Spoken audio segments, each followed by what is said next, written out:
नमस्कार दोस्तों, स्वागत है आपका अपने यूट्यूब चैनल अजीत एकेडमी में। दोस्तों, आज हम लोग पढ़ेंगे आधुनिक भारत का इतिहास, मॉडर्न हिस्ट्री। आज फर्स्ट क्लास होने वाला है। चलिए सेशन शुरू करते हैं।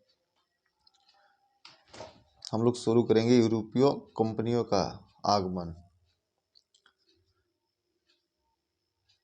व्यापार हेतु समुद्री मार्ग से भारत आने वाले प्रथम यूरोपीय कौन थे? पुर्तगाली। सबसे पहले भारत में पुर्तगाली आए और सबसे बाद में भी पुर्तगाली ही गए थे, गोवा राज्य से, और सबसे पहले केरल में आए थे। यूरोप से भारत आने के लिए समुद्री मार्ग की खोज किसके द्वारा की गई? वास्को डी गामा का भारत आगमन कब हुआ था? 17 मई 1498। कालीकट बंदरगाह के तट पर किसने वास्को डी गामा का स्वागत किया? जमोरिन स्थानीय शासक था वहां का।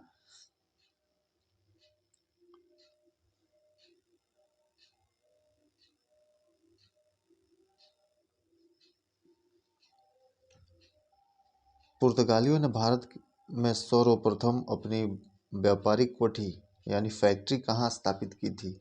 कोचीन यानी कोच्चि में, जो केरल में पड़ता है। पुर्तगाली उपनिवेश का प्रथम वायसराय भारत में कौन नियुक्त हुआ था? Francisco de Almora. Francisco de Almeida 1505 ईस्वी में।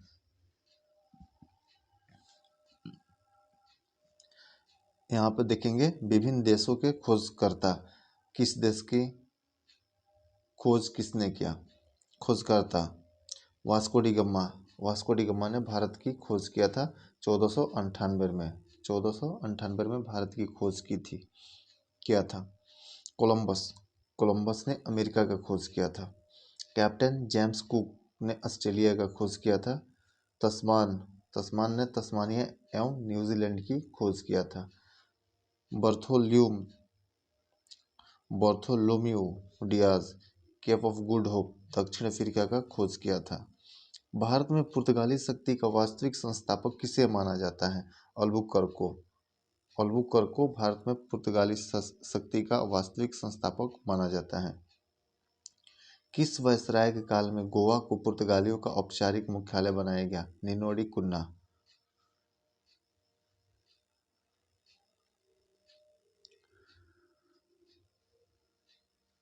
भारत में तंबाकू की कृषि एवं प्रिंटिंग प्रेस को प्रारंभ करने का श्रेय पुर्तगालियों को दिया जाता है। भारत में प्रथम प्रिंटिंग प्रेस की स्थापना वर्ष 1556 में गोवा में की गई थी।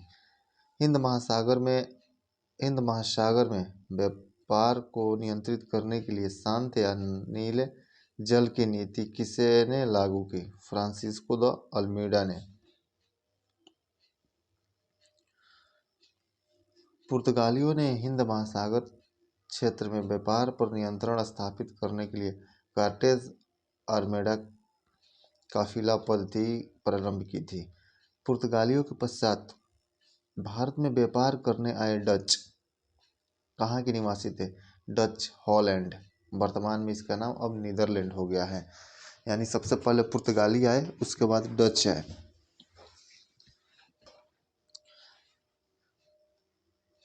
यहाँ हम लोग क्रम पढ़ेंगे इन लोगों का। सबसे पहले कौन देश आया, उसके बाद कौन से देश आया भारत में। भारत में विदेशी कंपनियों का आगमन। विदेशी कंपनियों का आगमन कब हुआ, इसके बारे में जानकारी लेंगे आज। सबसे पहले पुर्तगाली आए, ईस्ट इंडिया कंपनी, जिसे एस्तादो द इंडिया भी कहा गया। पुर्तगाल का था, स्थापना 1498 में हुआ था। कोच्चि में स्थापित हुआ था, फिलहाल केरल में पड़ता है। अंग्रेजी east India Company, the governor and company of merchant of London training into the east Indies, Britain की कंपनी थी। इसकी स्थापना 1600 ईस्वी में हुई थी। अंग्रेजी ईस्ट इंडिया कंपनी की स्थापना 1600 ईस्वी में हुई थी। यह सूरत में हुई थी। इसके बाद आया United East India Company of Netherland यानी हॉलैंड का कंपनी था यह। इसकी स्थापना 1602 में हुआ था। मुसलीपट्टनम ये भी केरल में पड़ता है। डेनिश ईस्ट इंडिया कंपनी, यह डेनमार्क की कंपनी थी। 1616 में इसकी स्थापना हुई। त्रैंकोवार, त्रावणकोर, फिलहाल त्रावणकोर इसका नाम है। फ्रांसीसी ईस्ट इंडिया कंपनी, द इंडियस ओरिएंटलेस, यह फ्रांस की कंपनी थी। 1664 ईस्वी में आई थी, जिसकी स्थापना सूरत में हुआ था। यूरोपीय व्यापारियों का भारत आगमन, उसका क्रम, सबसे पहले पुर्तगाली आए थे, उसके बाद डच, फिर आए ब्रिटिश आए, उसके बाद डेनिश, उसके बाद फ्रांसीसी, सबसे बाद में स्वीडिश। लेकिन सबसे मजबूती ब्रिटिश हुकूमत ने राज किया भारत पे, सबको खदेड़ के खुद अकेले राज किए भारत पे, और बहुत दिनों तक राज किए, वर्षों तक भारत पर राज किए, लूटपाट किए।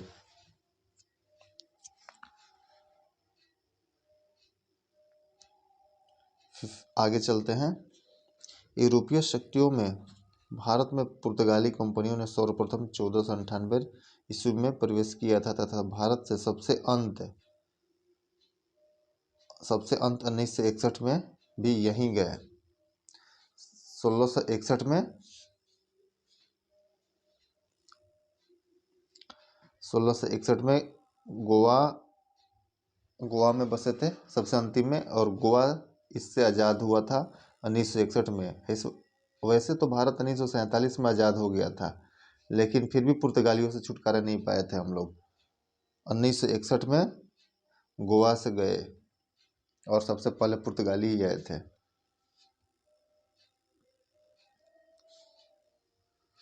किस यूरोपीय शक्ति द्वारा भारत में मसालों के निर्यात के स्थान पर कपड़ों के निर्यात को प्राथमिकता दी गई थी? डचों द्वारा कपड़ों के निर्यात को प्राथमिकता दी गई थी, क्योंकि भारत में उस समय जूट बहुत ज़्यादा होता था और कपड़े जूट से ही बनाए जाते थे। भारत के साथ व्यापार के लिए सर्वप्रथम संयुक्त पूंजी कंपनी किसने आरंभ की? डचों ने।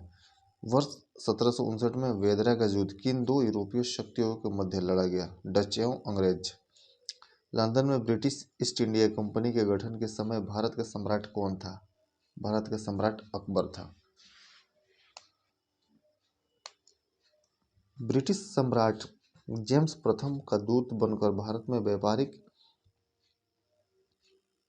कोठी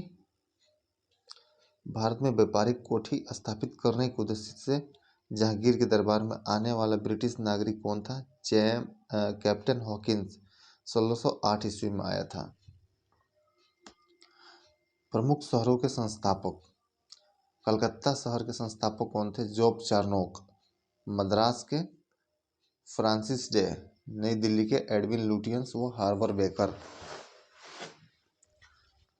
बम्बई के गेराल्ड अनगियार ने। यूरोपवासियों के लिए सर्वोत्तम सोरा और अफीम प्राप्ति का मुख्य क्षेत्र क्या था? बिहार। वर्ष 1664 में फ्रांसीसी कंपनी की स्थापना किसके प्रयासों से की गई थी? कोलबर्ट। फ्रांसीसी कंपनी की स्थापना किसके शासन कार्यकाल में की गई थी? लुई 14वें के। फ्रैंक कैरो के द्वारा भारत में प्रथम फ्रांसीसी फैक्ट्री की स्थापना कहाँ की गई थी? सूरत में की गई थी 1668 में।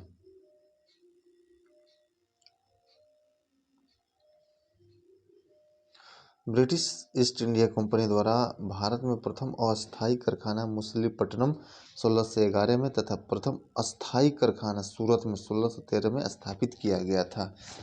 ईस्ट इंडिया कंपनी के किस अंग्रेज गवर्नर को औरंगजेब द्वारा भारत से निष्कासित किया गया था? सर जॉन चाइल्ड को। औरंगजेब ने बहुत सख्त हुआ करता था, औरंगजेब उसको बाहर निकाल दिया था। औरंगजेब भली भांति समझ रहा था इस चीज़ को कि ये लोग आएंगे हम पे हुकूमत करने। उसके बाद उसका बेटा जहांगीर ने उन सबको बुलाया और अपने शासनकाल में कंपनी स्थापित करवाया। जिसका परिणाम स्वरूप भारत गुलाम हुआ और फिर आज़ादी की लड़ाई लड़ के फिर इसे जीता गया। कितना अजीब बात है ना, आप ही का देश कोई और आके गुलाम कर दे उसे, फिर उसी से लड़ाई करके आपको जीतना है। खैर चलिए आगे देखते हैं, इतिहास है ये।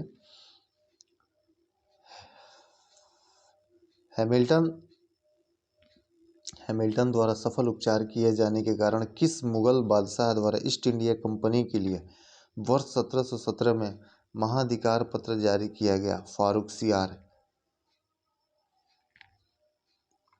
1661 में इंग्लैंड का राजा चार्ल्स द्वितीय का विवाह पुर्तगाली राजकुमारी कैथरीन के साथ हुआ। इस अवसर पर पुर्तगालियों ने चार्ल्स द्वितीय को दहेज के रूप में बम्बई द्वीप प्रदान किया। 1668 में चार्ल्स द्वितीय ने 18 पाउंड वार्षिक किराया लेकर बम्बई ईस्ट इंडिया कंपनी को दे दिया।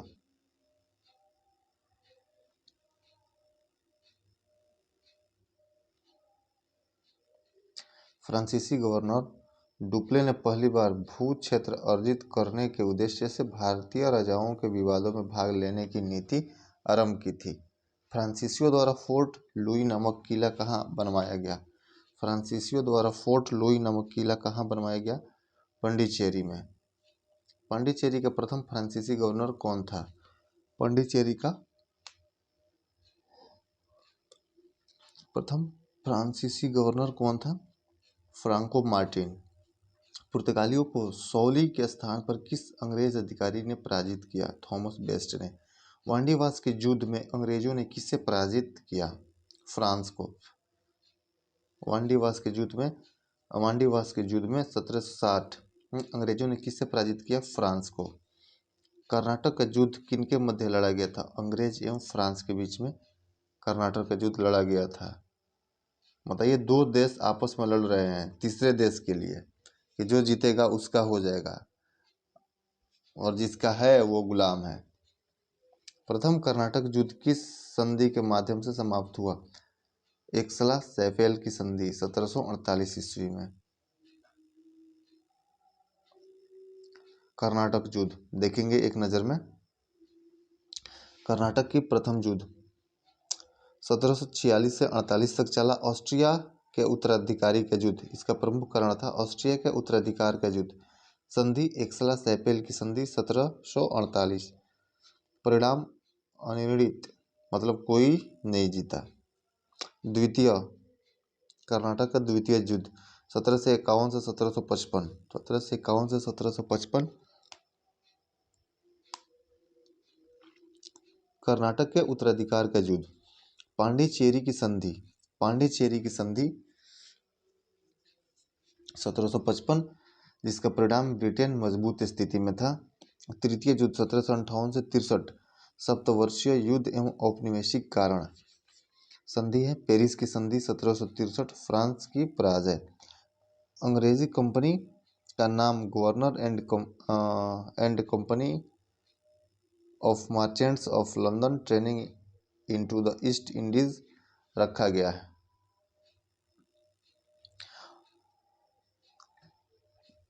आज इतना ही रहने देते हैं दोस्तों।